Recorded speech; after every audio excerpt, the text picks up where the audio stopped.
Good afternoon, everyone. It is Monday, February 10th, 2025. The time is 3:33 p.m. We will now call the Joint Budget and Finance Committee meeting and committee the whole meeting to order. Councilors, have you had a chance to look at the minutes from the last meeting? Yes, ma'am. I move for approval of the minutes of January 27th, 2025. Second. There's been a motion and a second. All in favor say aye. Aye. Aye. The minutes have passed from the last meeting. Next is consideration of the consent agenda. Councilors, do you have any items you would like to place on consent? Councilor Abbott, do you have any?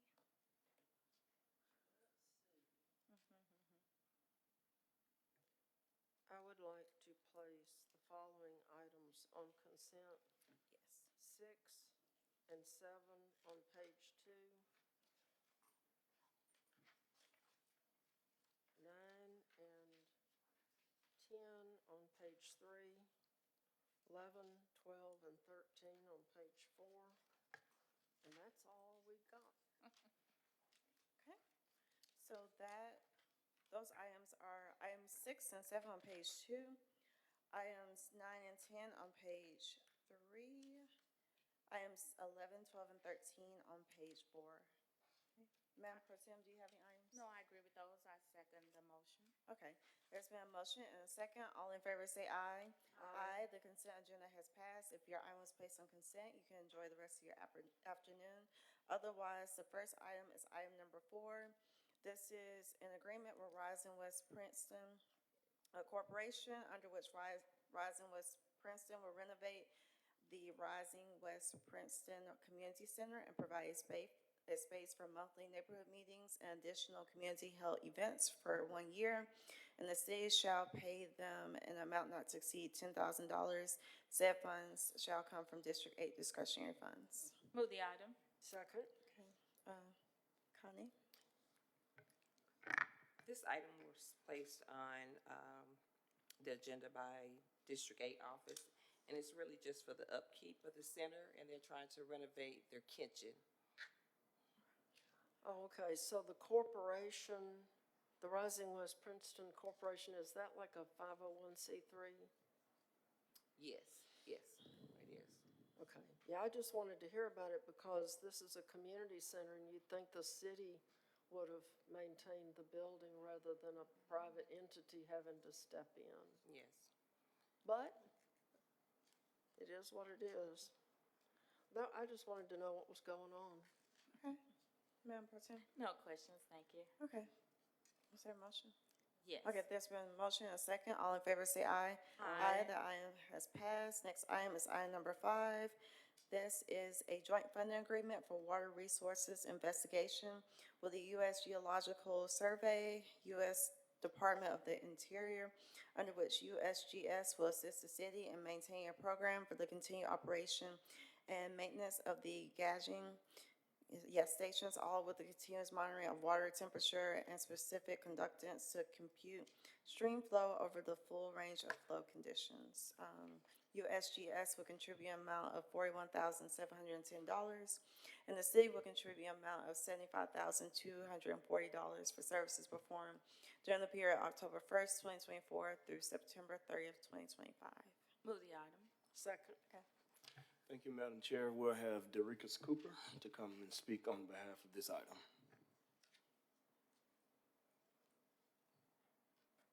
Good afternoon, everyone, Good afternoon. Afternoon. and everyone in attendance. My name is Derica Cooper, and I serve as the Stormwater Program Manager.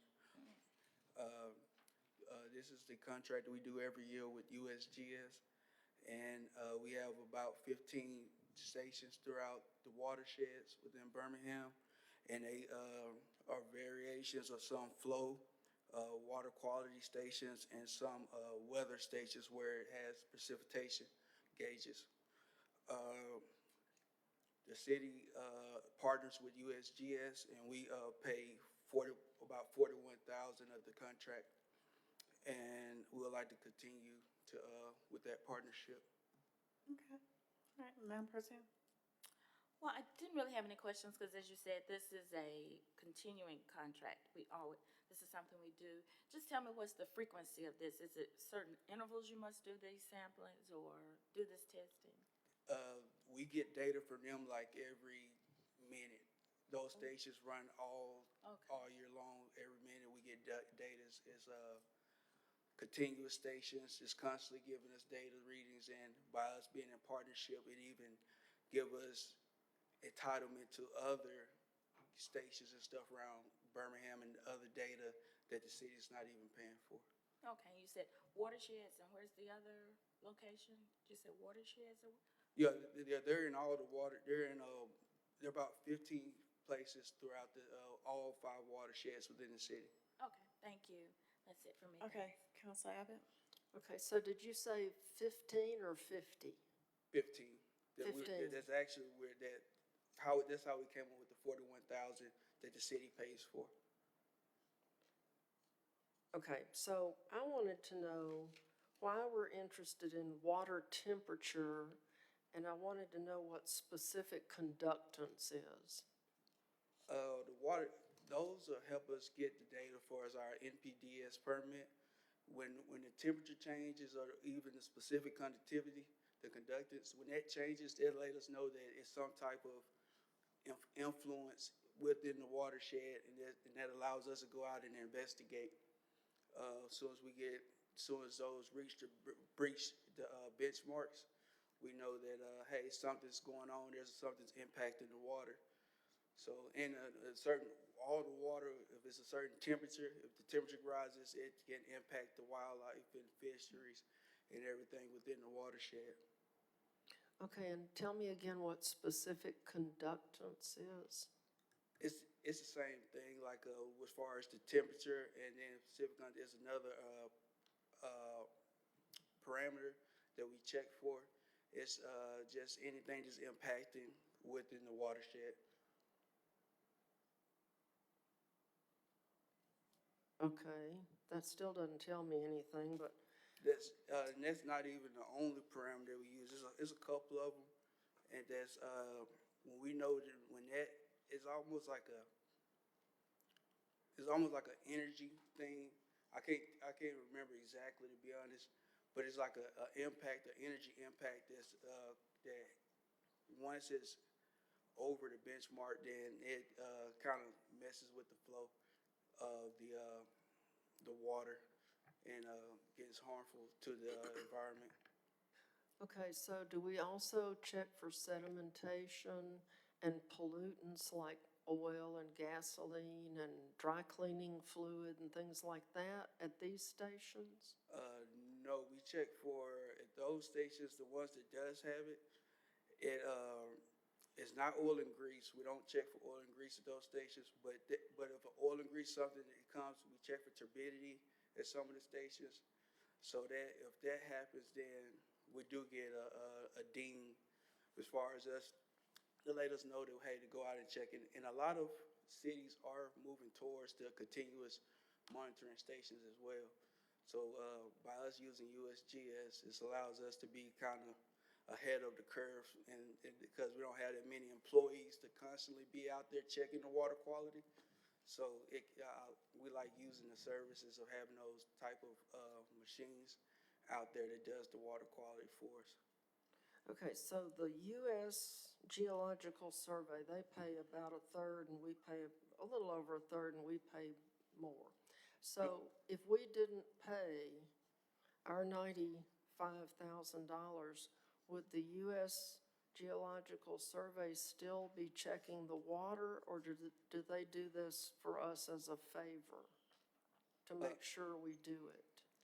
No, they probably we had those placed in the watershed, but without that, we probably wouldn't have that to access that data from what they do.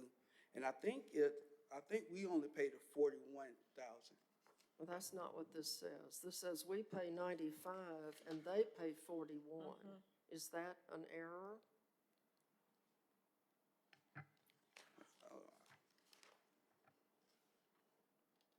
I have the contract right here.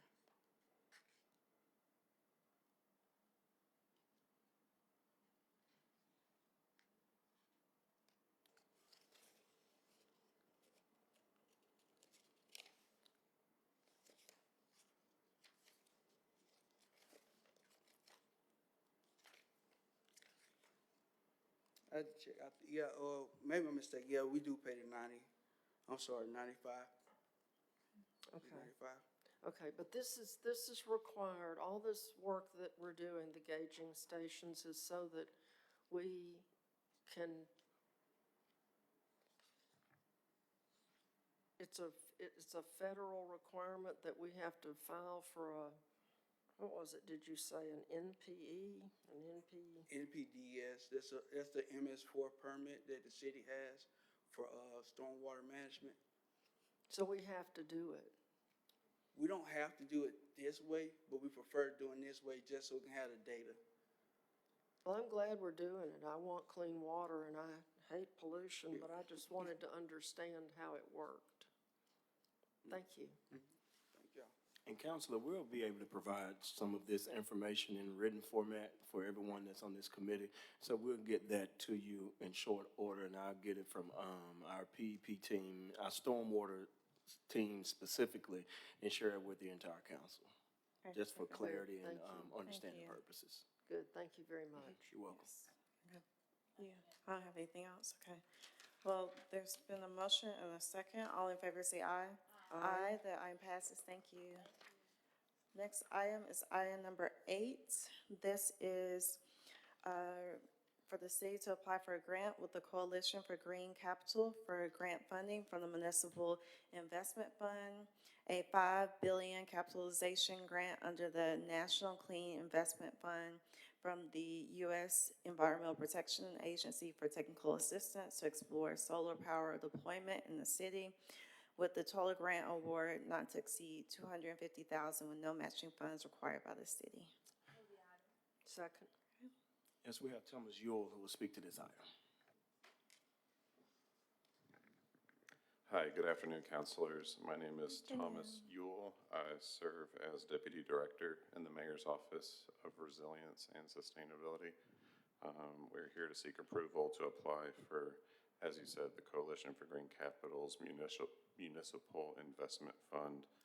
This is a technical assistance and up to $250,000 opportunity to study market conditions of solar energy in Birmingham and develop strategies to unlock opportunities for new solar energy projects. I'm happy to answer any questions you have. Okay, Councilor Abbott? You know it. Well, I'm really excited about this because I feel like the city of Birmingham should have been doing solar power for a long time because we have all these flat roofs we could put it on.